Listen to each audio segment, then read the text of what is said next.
Είμαι εκείνος που ντρεπόταν για το πρόσωπό του. Είμαι εκείνος που σου απαντούσε με χιούμορ. Είμαι αυτός που κορόιδευες για το χρώμα του. Είμαι αυτός που κορόιδευες επειδή ήμουν πιο κοντός από σένα. Είμαι αυτή που δεν κάλεσες ποτέ στα γενέθλιά σου. Είμαι εγώ που σε έδιρα για να μην με δείρεις. Δεν είσαι μόνος. Είμαι σαν και σένα. Θυμάμαι ότι όταν ήμουν παιδάκι από τέλη δημοτικού μέχρι και το Λύκειο, ήμουνα ένα παχύ παιδί, με πολύ έντονη ακμή και φορούσα και γυαλιά μυοπίας. Θυμάμαι χαρακτηριστικά τα παιδιά στο σχολείο να με προσφορούν με διάφορες λέξεις αναφορικά με το πάχος μου. Ο Μπούλης, ο Χοντρούλης, ο έτσι ο αλλιώς. Μπορούσα να διαχειριστώ το πάχος, μπορούσα να διαχειριστώ το θέμα με τα γυαλιά, αλλά αυτό που με δυσκόλευε πάρα πολύ ήταν το κομμάτι με την ακμή. Γιατί υπήρχαν στιγμές που ένιωθα αποκρουστικός και το έβλεπα στο βλέμμα των άλλων αυτό. Θυμάμαι χαρακτηριστικά δηλαδή να πηγαίνουν και να ζωγραφίζουν πάνω στο θρανίο μου κομμάτια πίτσας με λουκάνικα και διάφορα τέτοια, ότι το πρόσωπό μου παραπέμπει σε πίτσα. Που ήταν σκληρό, αλλά προσπαθούσα να το αντιμετωπίζω λίγο με χιούμορ. Και φυσικά στην περίοδο του γυμνασίου, όπου είχε αρχίσει η διαδικασία του φλερτ και του να ερχόμαστε ο ένας λίγο κοντά με τον άλλον, όπου με απέρριπταν οι κοπέλες γιατί θεωρούσαν αντιαισθητικό το πρόσωπό μου. Έχω φάει και χιλόπιτα δηλαδή εξαιτίας της ακμής. Οπότε κλεινόμουν όλο και πιο πολύ στον εαυτό μου. Νομίζω ότι είναι πάλι 8. Ένα χαριτωμένο, πριν στρογγυλό κοριτσάκι, που αρχίζει και κάνει μία εντύπωση γύρω-γύρω. Θα μου πεις, είναι το μόνο στρογγυλό? Ήμουν αυτό που τους τράβηξε το βλέμμα. Οπότε αρχίζω ξαφνικά και βλέπω στο σχολείο το αγόρι που με γουστάρει να έρχεται και να με σαπακιάζει στο ξύλο. Λέω, κάτι δεν πάει καλά.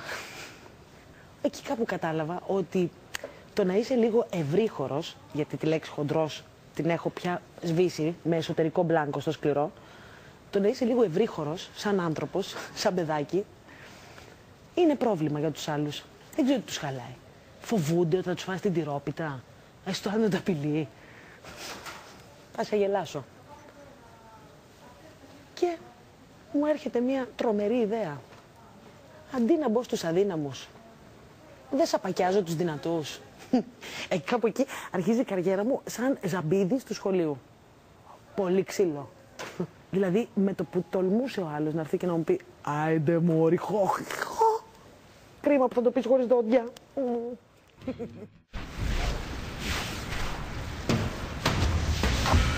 Ήμουνα Δευτέρα γυμνασίου εγώ και εκείνη την ημέρα είχαμε κάτι σαν ελεύθερη ώρα, γιατί και οι καθηγητές κάνανε συμβούλιο και είχαμε ένα 3ωρο κενό. Παίξαμε μπάλα, παίξαμε βόλεϊ, ξέρω εγώ, μια χαρά. Και κάποια στιγμή εκεί που ξεκουραζόμασταν είχα πάει και είχα καθίσει σε ένα παγκάκι. Πολύ λάθος παγκάκι. Γιατί σε αυτό το παγκάκι συνηθίζανε και πηγαίνανε και καθόντουσαν κάποια άτομα τα οποία ήταν οργανωμένα σαν παρέα στο σχολείο της Τρίτης Γυμνασίου, που ήταν σαν να λέμε η συμμορία της γειτονιάς, του σχολείου, κάτι τέτοιο. Ήρθε ένας από αυτούς και κάθισε στο παγκάκι δίπλα σε μένα και με σκουντάει και μου κάνει, μου λέει, φύγε από εδώ. Και δεν αντέδρασα. Και μου ξανακάνει, μου φύγε από εδώ. Και ήταν όλο και πιο ενοχλητικό το σκούντιγμα. Άρχισα να μαλώνω μαζί του.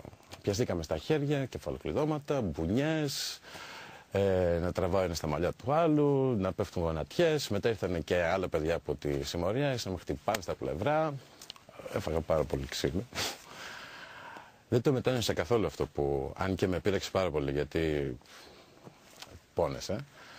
Αλλά συναισθηματικά αυτό με έκανε να νιώσω ακόμη πιο ήρωας, γιατί μετά όλα τα παιδιά όταν το είδαν αυτό, ότι αντέδρασα με τέτοιο τρόπο και πάτησα πόδι, διεκδίκησε τα δικαιώματά μου, είχα γίνει σαν ένας, ας πούμε, ήρωας, στο σχολείο. Υπάρχουν πάρα πολλές ονομασίες για να περιγράψεις κάτι. Στη δική μου περίπτωση, νομίζω, λόγω χρώματος, μπορείς να με πεις είτε αράπη, είτε μαύρο, είτε έγχρωμο, είτε καφέ, που χρησιμοποιούν μερικές φορές τα μικρά παιδιά. Και όπως όλα τα παιδιά του ίδιου χρώματος με μένα, στο σχολείο αντιμετωπίσαμε κάποια προβλήματα. Όταν ήμουν τρίτη δημοτικού, είχαμε μια δασκάλα η οποία με αγαπούσε πάρα πολύ. Ο γιος της καθόταν μαζί μου στο ίδιο θρανείο. Και αυτό βέβαια κάποια στιγμή έφερε μια αντίδραση από μέρους του. Μια αντίδραση η οποία θα τη θυμάμαι για όλη μου τη ζωή σχεδόν, με μια ατάκα. Αμάν πια με αυτό το μαύρο. Ήταν το σημείο που άρχισα να διαπιστώνω ότι ίσως είμαι κάπως διαφορετικός σε σχέση με τα υπόλοιπα παιδιά που υπήρχαν στην τάξη πρώτα και αργότερα σε όλο το περιβάλλον που ζούσα. Επίσης θυμάμαι κι άλλο ένα περιστατικό. Παίζαμε μπουγέλο και σε κάποια φάση με σταματάει ένας τύπος και μου κάνει «Τι θες ρε μαύρε» και μου ρίχνει μια σφαλιάρα. Τότε ήμουνα πρώτη γυμνασίου. Είχα θυμώσει τόσο πολύ, βέβαια και δεν θα έκανα τίποτα γιατί ήμουν κότα, αλλά είχα θυμώσει τόσο πολύ που έλεγα ότι την επόμενη φορά που θα το δω θα το σκοτώσω. Καμιά φορά τα παιδιά μπορούν να γίνουν πολύ σκληρά. Θυμάμαι παλιό στο δημοτικό, στα διαλύματα τα μεγαλύτερα παιδιά κοροϊδεύαν τα μικρότερα. Έτσι είχε συμβεί και με μένα. Με κοροϊδεύαν γιατί ήμουν ίσως λίγο πιο μικρογαμμένος από αυτούς. Δεν το έβαλα όμως κάτω και σήμερα αυτά που έχω καταφέρει δεν τα έχουν καταφέρει αυτά τα παιδιά. Γι' αυτό και συμβουλεύω όσα παιδιά έχουν το ίδιο πρόβλημα να μην το βάλουν ποτέ κάτω και να καλλιεργήσουν τα ταλέντα τους.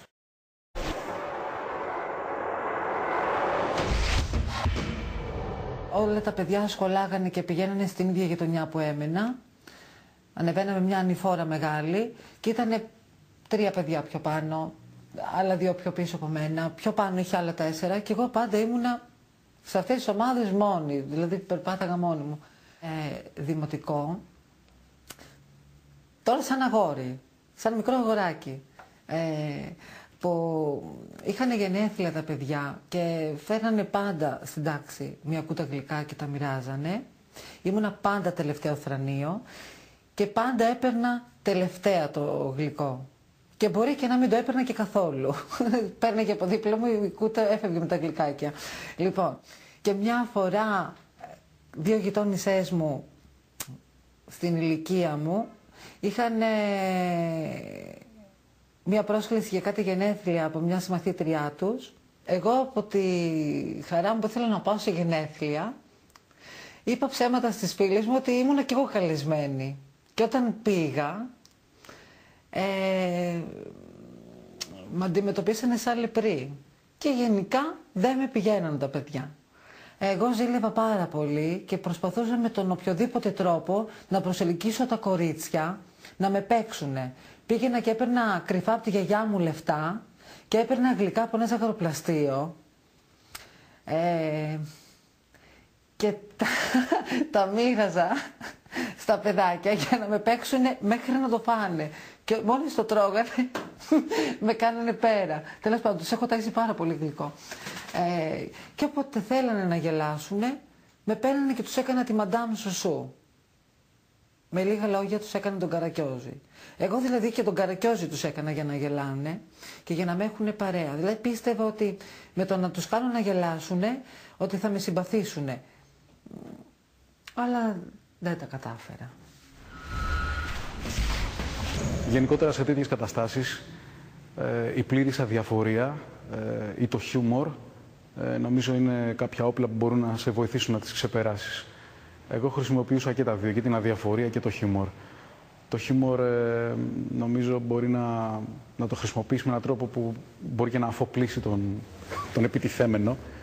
Για παράδειγμα, ας πούμε, κάποιος λέει ότι είσαι κοντός και του λες ότι και ο Γκάντι ήταν κοντός και ο Μπετόβεν ήταν κοντός και ο Ναπολέοντας ήταν κοντός και ο Αλ Πατσίνο είναι κοντός και εσύ είσαι μαλάκας και θα παραμείνει μαλάκας. Αν η βία σε γονατίσει, θα σου αφήσει σημάδια. Αν αντισταθείς, μπορεί να είσαι εσύ ο νικητής.